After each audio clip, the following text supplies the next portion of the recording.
আমাদের বাংলাদেশে কিন্তু এখন খুবই ভয়াবহ অবস্থা।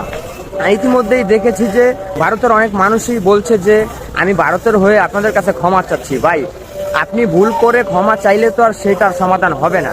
তো যাই হোক, আমরা ইতিমধ্যে দেখতেছিলাম যে হেলিকপ্টার দিয়ে অনেককে উদ্ধার করতেছে। ভাই, গলা পর্যন্ত যদি মাথার উপরে পানি চলে যায়, সেইখানে মানুষ কিভাবে আসলে বসবাস করে? আমরা দেখেছি আমাদের মাঝে আগে কিছু কন্টেন্ট ক্রিয়েটার ছিল বিগত 2-3 বছর আগে, সেই কন্টেন্ট ক্রিয়েটারগুলো এখন আর নেই। ওনাদেরকে বলা হয় বিকাশ কন্টেন্ট ক্রিয়েটার।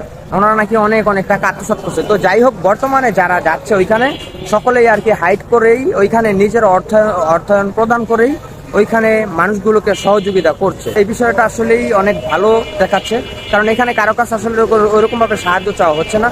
যার যাই আছে তাই নিয়ে ওইখানে যে তারপরে মানুষকে সাহায্য করতেছে। এখন বাংলাদেশের মানুষের অনেক মানুষেরই দাবি যে প্রত্যেক ঘরের থেকে সবাই 100 টাকা করে দিবে, 100 টাকা করে দিয়ে